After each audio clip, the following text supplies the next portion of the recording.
Sir पे कुरान पाक उठाया और उस शख्स ने ये कहा कि पाकिस्तान का सबसे बड़ा दुश्मन रहमान मलिक है, MQM एक दहशतगर्द तंजीम है और अमेरिका पाकिस्तान को तोड़ना चाहता है। ये कोई मामूली शख्स नहीं जिसने ये दावा किया। इस शख्स का नाम है डॉक्टर जुल्फकार मिर्जा, पीपल्स पार्टी के सीनियर रहनुमा और सिंध के सीनियर मिनिस्टर, जिन्होंने आज अपने ओहदे से इस्तीफा भी दे दिया। क्या रमजान अल मुबारक के महीने में कुरान सर पे उठा के ये जो दावा किया है डॉक्टर जुल्फकार मिर्जा साहब ने, इसको पाकिस्तान के 18 करोड़ अवाम इतनी आसानी से नजरअंदाज कर देंगे? ये है आज का सबसे बड़ा सवाल जिस पे हम गुफ्तगू करेंगे।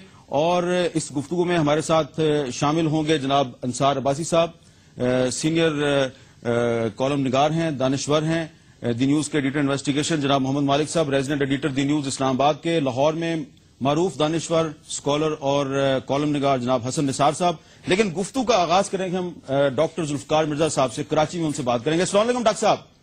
वालेकुम अस्सलाम हामिद भाई।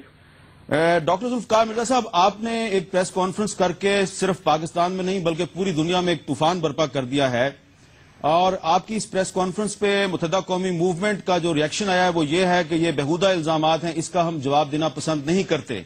तो इस जवाब का आप क्या जवाब देंगे? आप मैं सिर्फ ये कहूंगा, खोदा पहाड़ निकला चूहा वो भी मरा हुआ। खोदा पहाड़ निकला चूहा वो भी मरा हुआ। अच्छा डॉक्टर साहब, एक और बहुत सवाल किया जा रहा है। जब से आपकी प्रेस कॉन्फ्रेंस खत्म हुई है, आपको पता ही होगा मुख्तलिफ टीवी चैनल्स पे तबसरे आ रहे हैं। एक सवाल बहुत तवातर के साथ किया जा रहा है कि डॉक्टर जुल्फकार मिर्जा साहब सिंध के होम मिनिस्टर थे, अब सीनियर मिनिस्टर थे सिंध के। ये तमाम डॉक्यूमेंट्स जो उनके पास मौजूद थी, ये पहले भी मौजूद थी। तो अगर आपको इतना दर्द था पाकिस्तान का, अगर आपको कराची के शहरियों से इतना प्यार था, तो आपने ये इंकशाफात पहले क्यों नहीं किए? आप पहले क्यों चुप रहे, अब क्यों बोले आप?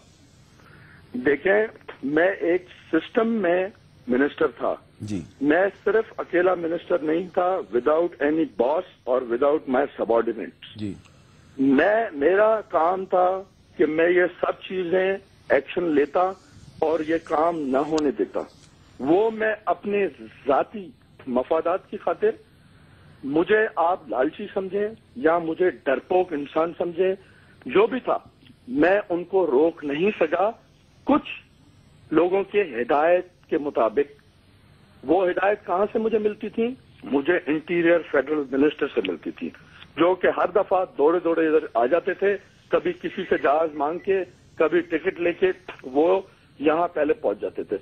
कभी तो इत्तेफाक ऐसा होता था कि वो यहाँ मौजूद होते थे और किलिंग स्टार्ट हो जाती थी और वो उनका कैमरास के सामने ड्रामा शुरू हो जाता था। तो कहने का मकसद यह है कि मैं अपने बॉसेस को बताता रहा, रहमान मलिक को जिम्मेदारी थी लॉ एंड ऑर्डर की। He was go between like a bridge between MQM and People's Party. तो ये आके यहाँ हमें खामोश करा देते थे कि ये 1 महीना गुजार लो, 2 महीना गुजार लो, सब ठीक हो जाएगा, मेरी बात हो गई है। और ये वो सारा दिन झूठ बोलते थे जब तक हमने डायग्नोसिस की कि he is a habitual compulsive 100% liar, जब तक सर से पानी गुजर चुका था। अच्छा डॉक्टर साहब, अब रहमान मलिक साहब कराची पहुंचे, उनसे आपकी प्रेस कॉन्फ्रेंस पे रिएक्शन पूछा गया तो उन्होंने बहुत खूबसूरत अल्फाज इस्तेमाल किए। बड़े ही उन्होंने बुर्दबादी का मुजाहरा करते हुए कहा कि डॉक्टर जुल्फकार मिर्जा मेरे छोटे भाई हैं, कभी कभी गुस्से में बहुत ज्यादा बोल देते हैं, आज कुछ ज्यादा बोल गए, ये फैमिली की आपस की लड़ाई है, मैं इस पर कुछ नहीं बोलूंगा। मैं लानत भेजता हूं ऐसे भाई पे जो इतना बेगैरत हो, बेशर्म हो, जाहिल हो, झूठा हो, जो सिर्फ पलता हो मासूम बच्चों के खून पे, उन माओं की गोद खाली करने से उस पर वो थ्राइव करता हो, मासूम औरतों के स्वाद लुटा के ये जो है बड़ा बन के और अपनी एक यूटिलिटी क्रिएट करता था between MQM and People's Party. मैं लानत भेजता हूं ऐसे इंसान पे, बेगैरत इंसान पे, घटिया इंसान पे।